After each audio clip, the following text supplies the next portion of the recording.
দেখুন, আজ যদি শুধু বিরোধী দল তৃণমূলই ভেঙে খান খান হলো না, তছনছ হলো তৃণমূলের মুসলিম জীবন কাঠিও। ৪ঠা মে বিধানসভা ভোটের ফল বেরোনোর পর প্রথম দেখা যায় যে তৃণমূলের মুসলমান ভোটে ধস নেমেছে। ২৪শে মে ফলতার ফল ঘোষণার পর দেখা গেল তৃণমূলের থেকে মুসলিম ভোট এতটা সরে গেছে যে তৃণমূল প্রার্থী ৪র্থ স্থানে চলে এসেছে।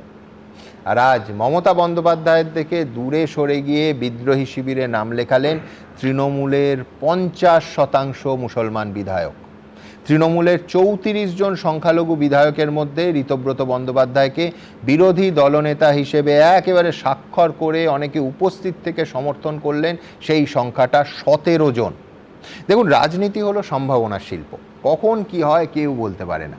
কিন্তু এখন যা পরিস্থিতি সেটা দেখে মনে হচ্ছে তৃণমূলের এই ভাঙনে বিজেপির অবস্থান আরও শক্ত হলো। অনেকেই মানছেন যে ২০২৬-এর বিধানসভা ভোটে প্রথমবার পশ্চিমবঙ্গে হিন্দু ভোট এইভাবে একজোট হয়েছে। পশ্চিমবঙ্গের রাজনৈতিক ইতিহাস বলে সেই ৫২ থেকে ২০২৬ পর্যন্ত অধিকাংশ নির্বাচনে মুসলমান ভোট যাদের দিকে থাকে সেই দলই ভোটে জিতেছে। এই ধারণা এবার পুরোপুরিভাবে ভেঙে গেল। আর তিনি যাই করুন না কেন, মুসলমানরা তাকে কোনোদিন ছেড়ে অন্য কোথাও যেতে পারে না। মমতা বন্দ্যোপাধ্যায়ের এই দম্ভ চুরমার হয়ে গেল। আগামী দিনে রাজ্য রাজনীতি এবং রাজ্য বিধানসভার এই চেহারা যদি থাকে, আজকের যে চেহারা মোটামুটি আভাস পাওয়া যাচ্ছে, তাহলে মুসলমান ভোট ভাগ হয়ে যাবে কালীঘাট তৃণমূল, বিদ্রোহী তৃণমূল, কংগ্রেস, সিপিএম, আইএসএফ, বিধানসভার বাইরে মিম বা হুমায়ুনের বিধানসভার ভেতরে আমজনতা উন্নয়ন পার্টির মধ্যে। তার ফলে কি হচ্ছে, মুসলমান ভোট আর নির্ণায়ক শক্তি হবে না এক, এবং এই গোটা ভাগাভাগিটায় আখেরে লাভ হবে বিজেপি। আমি প্রথমে প্রতিবেদনটা দেখাবো, তারপর সায়ন্তন বসুর কাছে আসবো। দেখুন, ভোটে বিপর্যয় আর তারপরই তাসের ঘরের মতো ভেঙে পড়ল তৃণমূল। মমতা বন্দ্যোপাধ্যায়ের কথা অগ্রাহ্য করে তৃণমূলের সংখ্যাগরিষ্ঠ বিধায়করাই গড়লেন আসল তৃণমূল।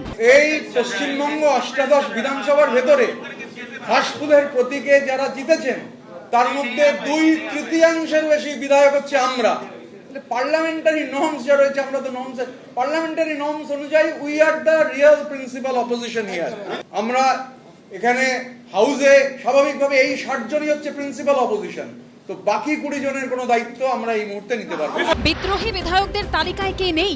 জাভেদ খান, অরূপ রায়, আখরুজ্জামান, সাবিনা ইয়াসমিন, গোলাম রাব্বানি, রথিন ঘোষ, চন্দ্রনাথ সিনহা, শিউলি সাহার মতো মমতা বন্দ্যোপাধ্যায়ের আমলে হাফ ডজনের বেশি মন্ত্রী ছাড়াও বীরভূমের কাজল শেখ, বর্ষিয়ান বিধায়ক সমর মুখোপাধ্যায়, ইমানি বিশ্বাস, নিয়ামত শেখ, গুলশান মল্লিক, প্রসূন বন্দ্যোপাধ্যায়, তৌসিফ উর রহমানের মতো বিধায়করা রয়েছেন।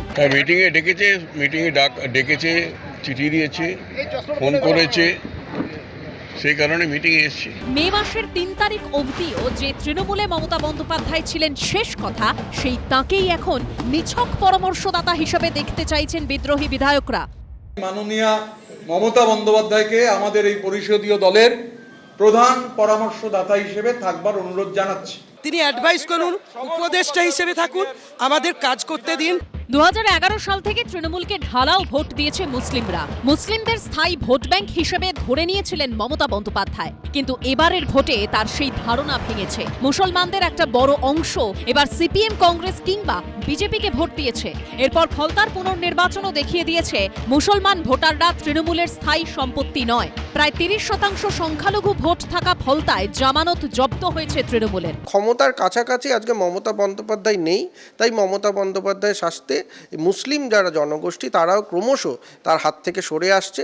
তারা মনে করছে তৃণমূল কংগ্রেসের এবং অভিষেক বন্দ্যোপাধ্যায়, মমতা বন্দ্যোপাধ্যায়ের নেতৃত্বে যে তৃণমূল কংগ্রেস, তার থেকে সরে আসলেই তারা নিরাপত্তা পাবে বলে মনে করছে তারা। বুধবার দেখা গেল তৃণমূল বিধায়কদের বড় অংশ বিরোধী দলনেতা বেছে নেওয়ার ক্ষেত্রেও মমতা বন্দ্যোপাধ্যায়ের পছন্দকে মানলেন না। ২০২৬-এর বিধানসভা নির্বাচনে তৃণমূলের ৮০ জন বিধায়কের মধ্যে মুসলিম বিধায়কের সংখ্যা ৩৪ জন। বুধবার তার মধ্যে ১৭ জনই আসল তৃণমূল হিসাবে নিজেদের দাবি করে মমতা বন্দ্যোপাধ্যায়ের উল্টো পথে হাঁটলেন। আমরা ভেবেছিলাম মুসলমান সত্তার একটা জাগরণ ঘটবে। এখন ব্যাপারটা হচ্ছে মমতার সঙ্গে আর কেউ নেই, কেননা উনি মুসলমানদের প্রতিশ্রুতি দিতেন কিন্তু ওদের হয়ে কিছু করতেন না, ওদেরকে খেপানোর কাজটা করতেন। দল হাতছাড়া, নেতৃত্ব হাতছাড়া, ১.৫ দশকেরও বেশি সময় ধরে পাশে থাকা সংখ্যালঘুরাও ধীরে ধীরে পাশ থেকে সরে যাচ্ছেন। তাহলে মমতা বন্দ্যোপাধ্যায়ের রাজনৈতিক পুঁজি হিসাবে আর থাকলো কি? আশাফুল হোসেন, ময়ূর ঠাকুর চক্রবর্তী ও উজ্জ্বল মুখোপাধ্যায়ের রিপোর্ট, এবিপি আনন্দ। দেখুন, এটা নিয়ে কোনো সন্দেহের অবকাশই নেই যে রাজনৈতিক লাভ অবশ্যই বিজেপির। অনির্বাণ খানিকক্ষণ আগে আপনারা লক্ষ্য করেছেন নিশ্চয়ই, এটা খুব তাৎপর্যপূর্ণভাবে পুরোটা বলল না, যেটা বলল সেটা হচ্ছে এর পেছনে কারা আছে ক্রমশ প্রকাশ্যে আসবে। আমি এই সম্ভাবনাটাকে এই মুহূর্তে সামনে নিয়ে আসছি যে অনির্বাণ বলতে চাইলো, নিশ্চয়ই এটাই বলতে চাইলো যে পেছনে বিজেপির খেলা আছে।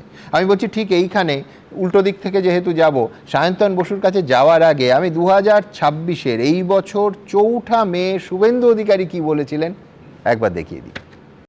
এ আর উঠে দাঁড়াতে পারবে না, আর তৃণমূল যাতে উঠে ঘাস না খেতে পারে সে কাজটা আমি করব।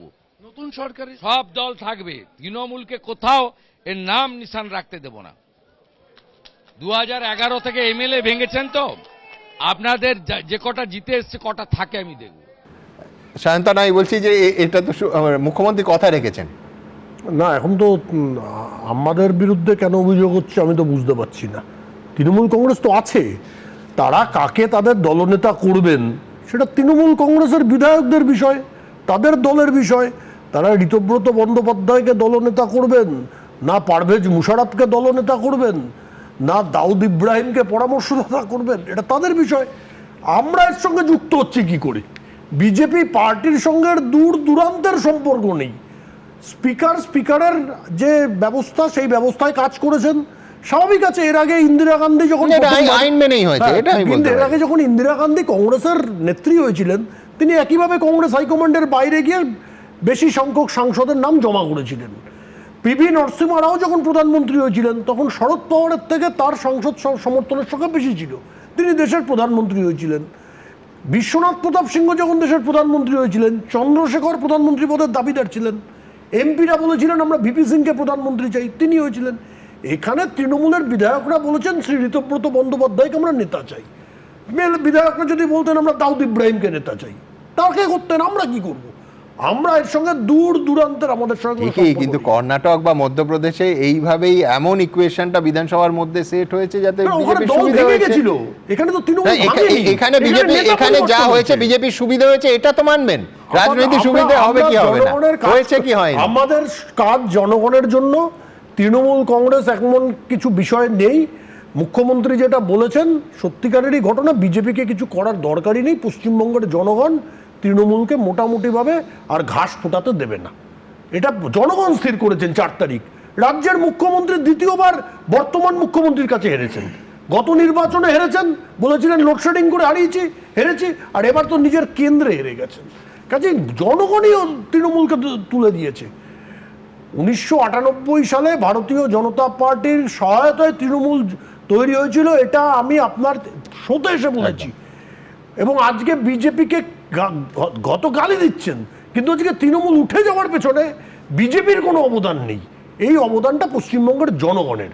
তার জন্য তারা একদম আমাদের কাছে, তাদেরকে আমরা ধন্যবাদ। আপনি বলছেন তৃণমূলকে আনার পেছনে ছিল, উঠে যাওয়ার পেছনে আমরা নেই, জনগণ তুলে দিয়েছে তাকে। কিন্তু সমস্যা হচ্ছে যে গালি আমরা খাচ্ছি, আমার নাম নিয়ে লাফালাফি হচ্ছে। আরে তৃণমূল কাকে নেতা করবে সেটা তৃণমূলের বিষয়। ঋতব্রত ব্যানার্জিকে করবেন না, পাকিস্তান থেকে নিয়ে আসবেন না, ওইখানে শেখ হাসিনা বসে রয়েছেন তাকে করবেন, তাদের বিষয়।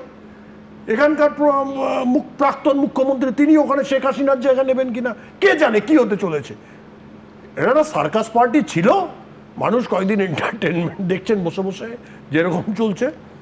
কিন্তু যেটা চিন্তার কথা, যেটা আপনি প্রসঙ্গটা তুললেন, পৃথিবীর ইতিহাসে কখনো হয়নি নিজের দলের বিধায়কদের সইজাল হয়েছে, এটা কোনো দল করেনি। অনেক করাপ্ট পলিটিশিয়ান জেলে গেছেন, এর আগে লালু প্রসাদ যাদব মুখ্যমন্ত্রী জেলে গেছেন, অ্যারেস্ট হয়েছেন, সিবিআই তাকে অ্যারেস্ট করেছে, এগুলো সব ঘটেছে। কিন্তু নিজের দলের বিধায়কের সইজাল, মানে এতদিন তো আমরা শুনছিলাম বালি চুরি করেছে, ইট চুরি করেছে, গরু চুরি করেছে, এখন সইও চুরি করছে নিজের দলের বিধায়কের ক্ষমতার বাইরে এসে। এবিপি আনন্দ, এগিয়ে থাকে, এগিয়ে রাখে।